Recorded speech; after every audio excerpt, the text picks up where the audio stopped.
The story of what happened with Nikola Tesla when he got out in a cab and, that whole story. Yeah, well, he knew too much too. When Albert Einstein was asked by a reporter, what's it like being a genius? You know what he said? I wouldn't know, ask Nikola Tesla. Nikola Tesla was probably the great genius of the 20th century. And he died a poor man, a bitter man. Most of his huge breakthroughs never saw the light of day. He had one of these sort of electromagnetic generators that was free energy. J.P. Morgan famously told him, if we can't put a meter on it and charge, like the utilities, it's not coming out. I mean, we're talking 20s here, 100 years ago. So, it didn't help that he was a genius and had these breakthroughs. And that's why it's like 24 trunks of secret papers. And the day he died, we can prove this, in this archive is a Department of Defense memo to the FBI demanding that the FBI turn those over. And I don't know if they ever did. I mean, that happened in 43. The document, it's not contested, it's authenticated document, was from the 1980s. So eventually someone at the Pentagon realized what the FBI was sitting on in a compartmented black project, and they wanted it. So, untangling the history of this, of course, we'd be here for a week, but it's all in the archive. I mean, it's laborious to go through. It'd probably take people 2 years just to partially read it and see it.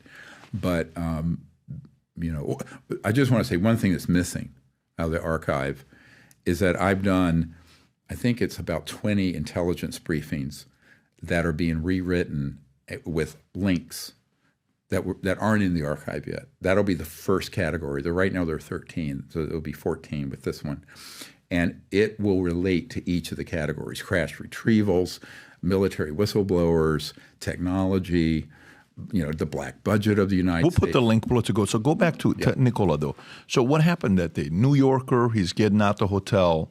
I'm trying to see how I read the story. Cab hits him, and you're thinking maybe there was an inside job that, broke his ribs or... Yeah. Who knows? I mean, one of the things that Gordon Crichton said, he was a MI6 guy in England. His testimony is in he's a British intelligence guy. It's in our archive. He says, if you become too troublesome, they just erase you. They get rid of you. I heard that term first in the 90s, erasure. They just erase you. I think that, like I said, my coming of age of this, I was fortunate that when I first started out on this in the early 90s, there was a naval intelligence guy who I thought was an infiltrator, but he was actually very sincere. I didn't know what an unacknowledged special access project was. I'm a doctor. I'm an emergency doctor and 4 kids and a golden retriever in the suburbs, right? So I had no idea. But, he took me under his wing and mentored me, and I learned a lot, and it was a very steep learning curve. And that was before I briefed the CIA director. So by the time I briefed the CIA director, I knew all this. Structure, let's call the structure of the secrecy. And I think that's the hardest thing for senators and congressmen to understand, or the general public. How is this structured? That a president will be told, we're not going to tell you, right? And a few presidents have quipped. I know that President Carter was at an event in Spain. I have a friend who was there, and he was asked, what was it like being the most powerful man in the world? And Mr. Carter said, I don't think I was that person. And they said, why? He said, there are things that as president I wasn't allowed to know about. And someone kind of giggling, joking, kind of making fun of it. Oh, you mean UFOs? And he said, yes, that and more. Carter said this. Carter said that, President Carter. In an interview? No, in a dinner after an event in Spain. But I have a man on my team who was there. So this is a real issue. This is a huge governance because you're talking unconstitutional. So let's cut to the chase here. These operations are illegal black projects, not legal ones. There are legal black projects that the president and the Gang of Eight and Congress oversee. But these are illegal, meaning there's no oversight, and they're being run as a criminal operation. And I'll just call it out. They are not only criminal, but they're treasonous because they absolutely will defy the chain of command. So Here's a really good example. This correspondence is in the archive. There's a man who had been the head of what's called J2, head of intelligence for the Joint Chiefs of Staff, J2, and Admiral Wilson. And a memo leaked out a few years ago, not my doing. It was after astronaut Edgar Mitchell, the sixth man to walk on the moon. After he died, someone leaked this out of his archive because I had brought Dr. Mitchell, astronaut Mitchell, to a briefing at the Pentagon that I was doing a stand-up briefing for Admiral Wilson.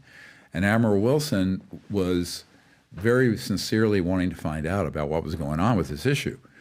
So before the meeting, I sent him a secret document that has not been declassified, which is in the archive. By the way, this is different from the trouble the president's in with classified material. We declared all these projects unconstitutional and illegal in the 90s, documented it, and therefore I have in this archive classified top secret and secret documents for the public to see, and they have not been declassified. I'll just put that on the table. So this document, it was an NRO, National Reconnaissance Office, which runs all the super secret spy satellites, right? And it was from Area 51, Nellis Air Force Base in 1991. And they were warning of some civilians trying to spy on what was going on at that secret facility from some mountaintops overlooking the facility. So they'd had what was called a security alert. But in that document, which I acquired, I won't say how, it listed the project code names and numbers. And that's in the archive. Anyone on Earth can see it now, as of the 90s. So I sent this to Admiral Wilson, along with some other briefing material, and he made an inquiry. Now, remember, this is the head of intelligence for the Joint Chiefs of Staff of the United States. And by the time I got to this meeting, he was scared to death and furious because he made inquiries through channels based on the information we had provided. And he discovered the offices and the compartmented operations dealing with the UFO matter. And he was flat out told, you don't have a need to know. And he said, I'm the head of intelligence for the Joint Chiefs of Staff. How do I not have a need to know, for God's sake? They said, we will not discuss this with you. When he pushed on it further, they threatened him.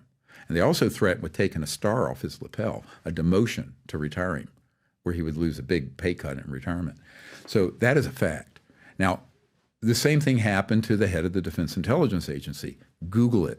The Defense Intelligence Agency is like the CIA, but for the military intelligence. The director, General Patrick Hughes, I spent hours briefing at the Pentagon. He had a similar thing happen. And he made inquiries through channels and was flat out told nothing. Now, there have been people who have been read in those positions, others haven't.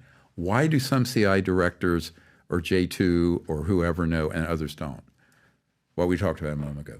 They're tapped early, they come up through the system, and they're carrying water for this criminal operation. Well, I had Woolsey on the podcast a few years ago. He denies all this. When I spoke to him, I said, so, what was your experience like as the director of CIA? Mm-hmm. He says, you realize I never met Bill Clinton. I said, what do you mean? He says, I never met the president. We never had a meeting. Never communicated with me. He says, I think I had one encounter was just like when I got appointed or do you want the job or not, and that was it. But there was no communication. And I think he was only the director of CIA for 2 years, if I'm not mistaken. Maybe even less than 2 years. About 2 years. Can you look up the time? I said, yeah, it's less than 2 years when he was a director of CIA. Mm-hmm. So to me, based on what you're saying, was he one that knew or is he one that doesn't know anything? He's not at the levels of knowing what's really taking place. At the time we met, he didn't know. I think later when he left the CIA, he was pulled into some operations where he knew, which is why he says very equivocal things about the issue. The same thing is true of Admiral Bobby Ray Inman, who is probably at the top of the pyramid of this covert group keeping this secret. I'll tell you a very almost comical story. Is he alive? He was as of a few months ago. So he's at the top of the pyramid. He's very senior. Mr. Cheney, him, and a few other people. Have you spoken to him? Have you had meetings with him? I had. Have you ever heard of Senator Barry Goldwater? Of course.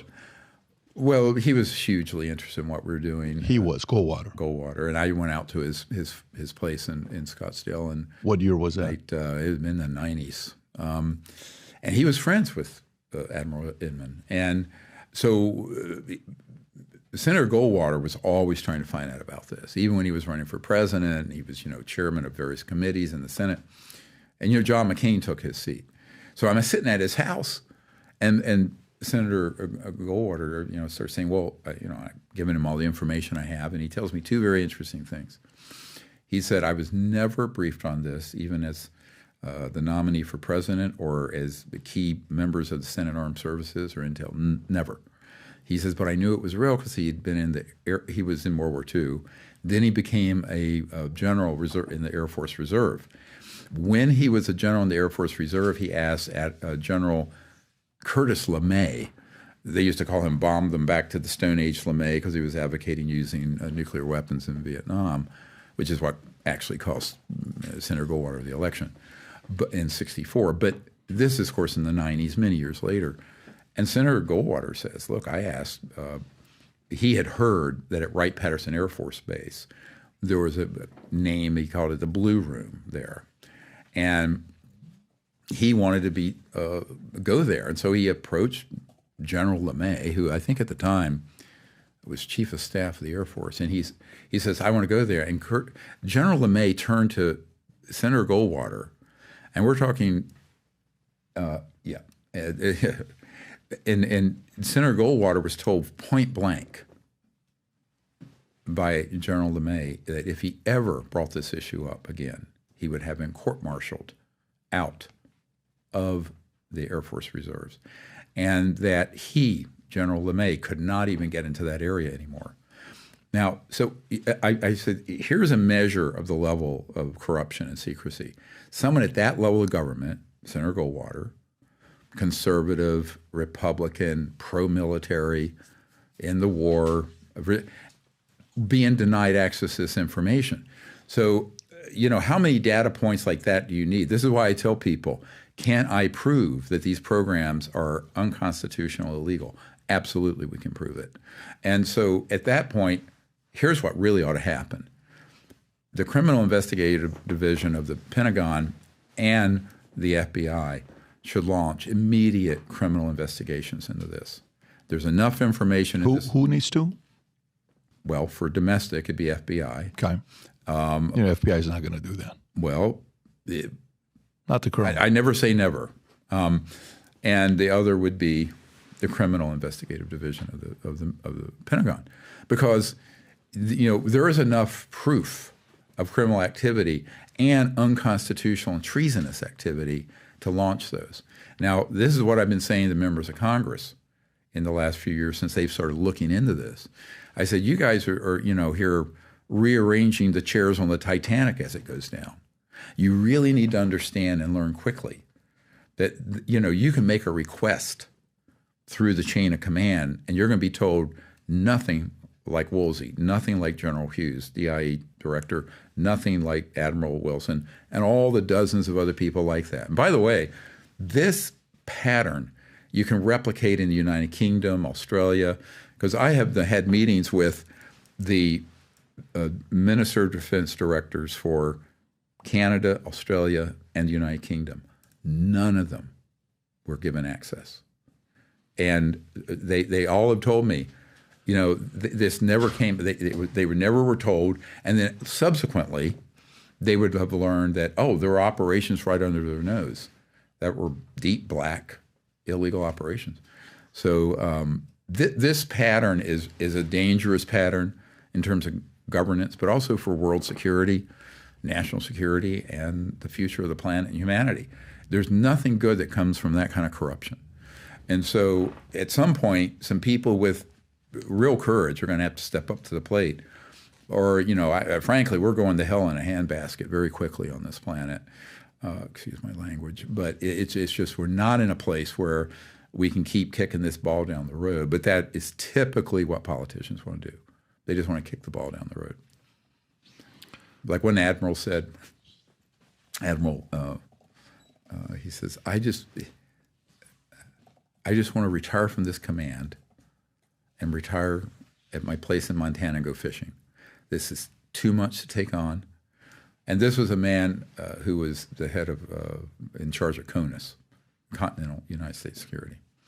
So I hear this. I've heard all this for so many years, and this is why I'm very encouraged, actually, that this special access project has been stood up to protect whistleblowers, and that there are people defecting at a very high level from operational programs that are running these systems out in the Western Desert.